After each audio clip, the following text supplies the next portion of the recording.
Smart FM. Smart Career. Smart listeners, sadar nggak sadar bahwa kebutuhan semakin tinggi sekarang ya. Kebutuhan baik dari sisi financial, kayaknya pintunya harus dibuka banyak gitu ya. Apalagi kita yang bekerja 9 to 5 rasanya sudah memikirkan lagi nih, bisnis apa sih yang bisa kita lakukan sehingga bisa menambah income kita. So, banyak pilihan untuk menjadi hustle di pekerjaan dan juga di bisnis. So, pada kali ini kita akan membahas dalam podcast Smart Career tentang hal ini, dan kita sudah bersama dengan Ibu Alexandra Aprilina selaku HR Advisor and Executive Licensed Trainer, Coach and Consultant. Hai Bu Sandra. Hai juga Audrey. Gimana kabarnya? Baik sekali. Baik sekali. Mungkin agak kalau kita tanyakan kepada teman-teman yang bisnis iya, kerja iya, mungkin bilangnya bisa, aduh capek gitu ya. Karena untuk berjalan dua kaki butuh energi yang lebih besar gitu ya. Tapi kalau ngelihat sekarang kan trennya cukup tinggi ya untuk teman-teman yang melakukan hal seperti itu. Kalau menurut Bu Sandra nih ya, selaku HR Advisor, sah-sah aja nggak sih Bu sebenarnya kerja sambil bisnis juga oke gitu? Oke, kalau saya berpikir malah sebaiknya itu sudah mulai dirintis. Oke. Karena kita tahu ya bahwa kita kebutuhan nggak cuma finansial ya, tapi juga kebutuhan untuk aktualisasi dirinya kita juga gitu, memaksimalkan apa kompetensi dan pengalamannya kita. Hanya pasti perlu hati-hati juga, karena setiap perusahaan kan punya aturannya masing-masing. Biasanya kalau kita sebagai profesional di satu perusahaan, kalau di Indonesia itu kan nggak bisa secara hukum, saya kerja di PT ini, di PT ini, di PT ini, udah pasti nggak bisa. Tapi kalau kita bekerja di satu profesional, di satu PT, tetapi kita punya bisnis, kita bilang sampingan atau profesi sampingan, boleh-boleh aja.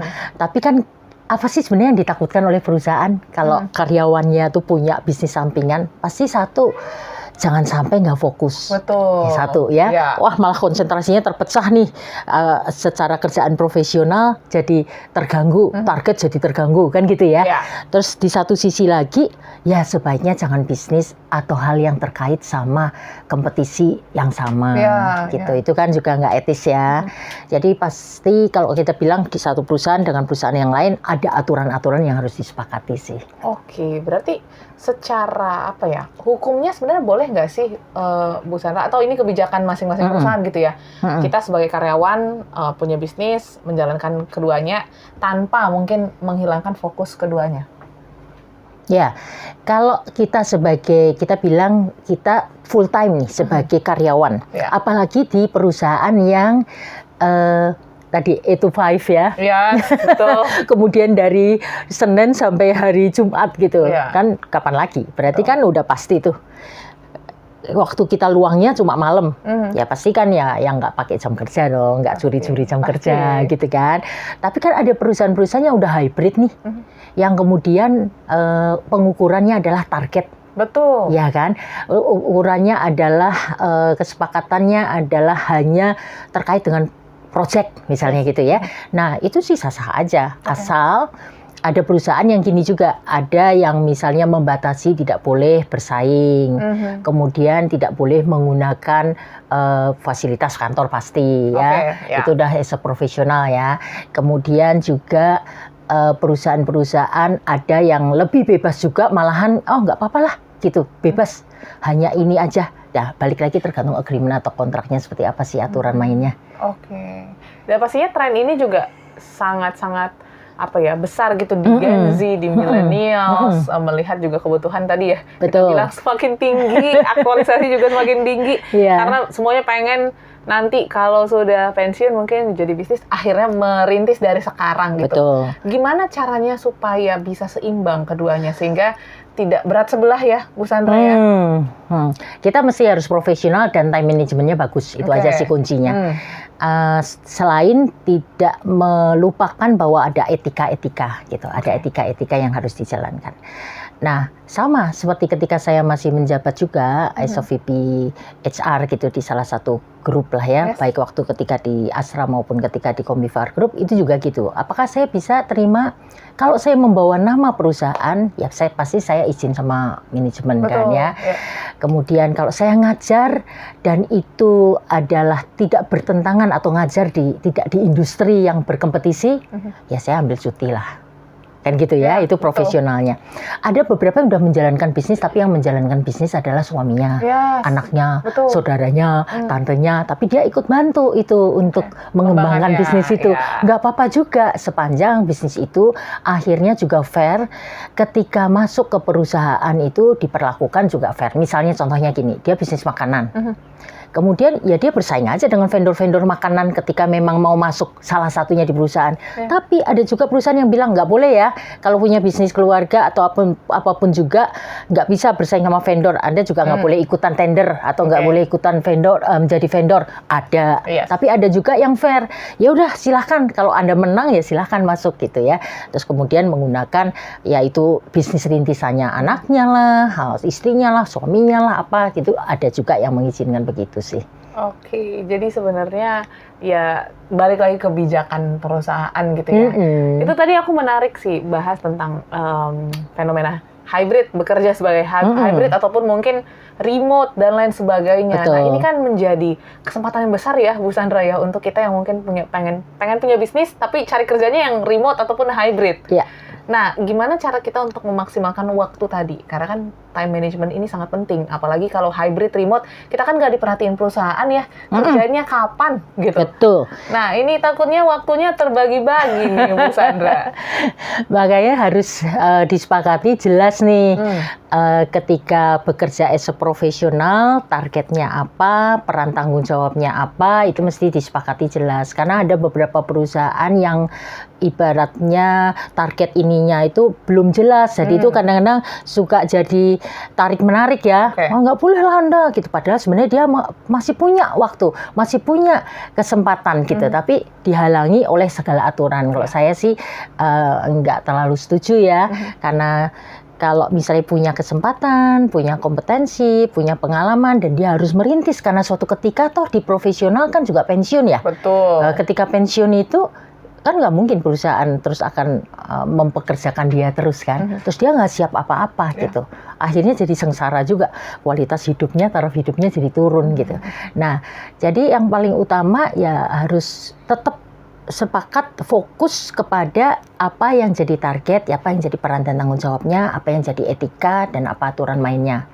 Tinggal pinternya kita bagi waktu, karena semua orang waktunya kan 24 jam juga ya, Audrey ya. Nggak ada yang dikasih lebih dari 24 jam ya. Jadi pinter-pinternya aja sih ngatur yang 24 jam itu. Oke, dan pastinya seorang pekerja plus pebisnis ini juga penting nggak sih Bu untuk memikirkan delegasi, karena kan kita nggak tahu ya pekerjaan akan semakin banyak juga mungkin tanggung jawabnya ke depan atau mungkin naik jabatan dan lain sebagainya, sehingga takutnya bisnis yang sudah dikelola dari kecil gitu ya ingin kita kembangkan sampai nanti pensiun ini jadi berhenti setengah jalan, kan sayang banget gitu. Penting nggak delegasi ataupun mungkin mencari orang-orang kepercayaan untuk pasti. Sebenarnya nggak cuma kaitan ke bisnis sih, juga kaitan ke profesional kan kita mesti cetak suksesor ya. Betul. Bisnis boleh pakai delegasi dan sebagainya, karena suatu ketika kalau bisnis itu jadi autopilot, artinya kita nggak ada kita di situ, bisnis jalan terus dan mendapatkan cuan kan nggak apa-apa juga. Bagus banget kan. Dan itu kan mesti dirintis gitu dari sejak awal. Oke, jadi ini penting ya, di profesional harus mencari delegasi dan di bisnis juga penting mencari dimanapun delegasi. Juga di profesional harus ada suksesor, di bisnis juga harus ada yang meneruskan. Kok bisa sampai bisnisnya autopilot, sistemnya juga oke, orang yang dipercaya ada, kemudian kita tinggal menikmati hidup, bisnis jalan sendiri kan enak ya. Yes, ceknya tinggal weekend gitu ya Bu ya, jadi nggak mengganggu pekerjaan 9 to 5 ya, seperti itu. Mungkin yang terakhir gitu yang menjadi mungkin tips and trick, karena teman-teman mungkin banyak yang sudah mulai memikirkan ya, tapi merasa kayaknya saya nggak mampu nih, waktu di kantor aja saya nggak bisa bagi dengan adil gitu untuk bekerja dan juga mungkin untuk menikmati hidup. Apa saran ataupun tips dari Bu Sandra untuk teman-teman yang mau memulai bisnis sambil bekerja? Kalau saya bilang mulai aja dulu gitu ya, kata iklan ya. Terus kemudian Step awalnya ya harus mulai dari ya langkah kecil lah, gitu. Nanti besar atau enggaknya belajar dari itu kan dari langkah kecil itu maju tahap demi tahap. Dan saya juga bilang ya nggak semua orang itu cocok juga berbisnis. Kadang-kadang passionnya kita kan nggak di situ juga, betul. Gitu ya. Sama seperti saya nggak kepikiran juga sih bisnis gitu ya. Tetap di dunia profesional. Saya menjadi coach, saya menjadi as a trainer, consultant gitu. Itu kalau orang bilang ya itu bisnis sendiri gitu. Tapi bisnisnya kan bukan bisnis dalam artian seperti kita buka industri di industri kan. Nggak selalu gitu. Jadi passion kita apa itu pasti kita akan all out kok. Karena akhirnya terasa sih orang yang seneng sama yang enggak gitu dari auranya. Betul, terlihat iya, terlihat. Oke. Jadi bisnis nggak harus seperti orang-orang gitu ya, harus bisnis kuliner, harus bisnis fashion, ikut-ikutan gitu ya, padahal nggak punya pengalaman di situ. Nah itu, jadi bisa juga dikembangkan dari passion ya, seperti ya mungkin Bu Sandra jadi trainer, jadi consultant gitu ya, ataupun Anda mungkin suka bikin konten, bisa juga dibisnisin gitu ya. Betul, atau hobi tertentu. Iya. Menjadi kolektor apa gitu ya, kemudian akhirnya dia sangat ahli di bidangnya kan bisa saja. Yes, jadi bisnis ini bukan jadi satu hal yang menjadi sumber income lah ya, tapi juga bisa menjadi sumber aktualisasi diri seperti yang Bu Sandra katakan. Semoga ini bisa menjadi inspirasi untuk Anda small listeners yang mungkin ingin mencoba peruntungan di dunia bisnis, sekaligus juga menjalankan pekerjaan yang sudah Anda kerjakan. Semoga menginspirasi. Kita ketemu episode lain. Sampai jumpa dan sukses untuk Anda. Smart FM, Smart Career.